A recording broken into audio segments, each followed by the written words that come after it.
Did you know Russell Brand actually struggled with social anxiety and he frequently talks about it publicly? I found this video on his YouTube channel and it's called How I Overcame Social Anxiety, which obviously I found pretty interesting. And seeing how he's a pretty goofy dude, I thought, hey, I'm going to go watch it.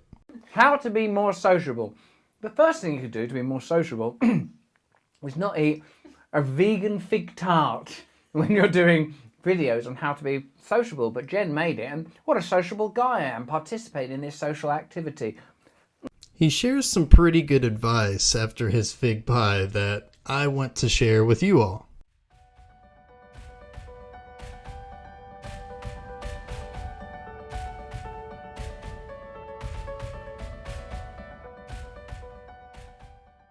Alright, so let's get into Russell's tips. If you do need to socialise, these are the techniques that I've been given that have made it easier. 1, think about other people. I thought this was some really good practical advice that is simple yet overlooked. With social anxiety, we tend to focus on us, right? Why isn't so-and-so talking to me? Why can't I make friends like other people? Why can't I, speak well in front of others or in front of my class? Do you see what he's doing here? He's making the conversation about them and not himself. He's not saying to himself, oh, does this person like me? Instead, he's thinking to himself, how can I be of service to this person? How can I be of value to this person? Next, he goes into talking about his introversion, about how he's an introvert. I like to be generally with people that I know well in small groups. To tell you how small, me. That's how small. I stop here because I feel like a lot of people with social anxiety, including myself in the past, feel like they need to be extroverted in order to, overcome social anxiety. They feel like it's not okay to prefer small groups. But it is totally okay if that is your preference in life. It's my preference. I can't stand going out in large groups, crowds, especially for long periods of time. That's just not me. I don't like doing that. So what do you like? What do you enjoy? Take a minute to think about that and then know that it is okay to enjoy the things that you enjoy. When I do socialise, what I try to do is I try to think basic principles such as surrender, acceptance, gratitude, service, thinking about how you can be useful to other people. All these tools come into play. These ideological or behavioural tools come into play when you find yourself suddenly fretting and sweating in a situation. Russell talks about using surrender, acceptance, gratitude, but he doesn't go too far into those tips and how you can use it. Now, what he means by surrender is to stop trying to prevent from feeling something. Surrender to it.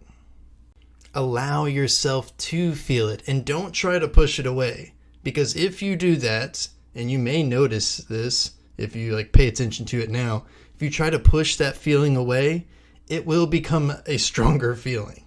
Instead, when you do feel, let's say, anxious, you can say/think something like this. Thank you, anxiety, for showing up right now. I know you're trying to protect me, but I am safe at the moment. But I'll let you know if I need protection in the future. When Russell talks about acceptance, what he means is accepting yourself and all your personality traits. Because that is what makes you, you. So if you like hanging out in small groups or being by yourself, that's cool. Do you. He also lists off gratitude. Now, our brains are hardwired to look for problems, to look for the bad in life.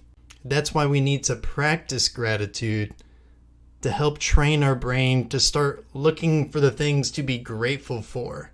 Because if you can live in a grateful state of mind, you can live happily throughout your life. And it's so much better for your mental health. Personally, I like to write 5 things that I'm grateful for every morning. And I like to use the parameters of I have to write 5 things that I'm grateful for in the past 24 hours.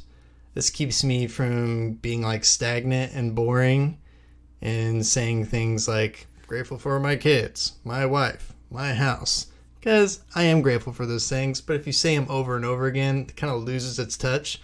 Whereas if you stay relevant to like very recent and what you're grateful for, it kind of like trains your mind more to be like, no, I'm grateful for this that happened yesterday and this, instead of just like the same things every day. Now, the last thing that he shares, I think maybe the most important piece of advice or tip that he shares, he talks about, why you're feeling anxious, why you're having those anxious thoughts that you are. It's good to look at what is it brings up. Do you not feel good enough? Do you feel like you're lonely, or you're going to say something embarrassing? Watch those things. Watch those things and know that you are enough. And know that the problems that you do feel in yourself can never be resolved in these kind of situations anyway. That if you bring your focus to being of service and to helping other people, these situations pass a lot more easily. So next time that you start to feel anxious, or you start to having these like racing, socially anxious thoughts, write down what they are and then why you think it is that you're feeling that. Start digging into, why am I worried about what this person thinks about me? Or why am I concerned about making a mistake in front of others? Is it a lack of self-love, self-worth, both, or maybe something else entirely? Take the time to sit down and really think about this with yourself. This will be supremely helpful for you. Before we go, I wanted to ask if you like this type of style of video where I kind of cover a celebrity who's maybe struggled with social anxiety and what their experiences were. Comment below if you did or maybe did not.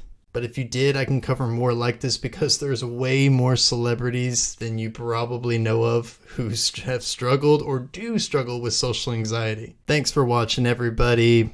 Be sure to subscribe, turn on the notification bell. Peace.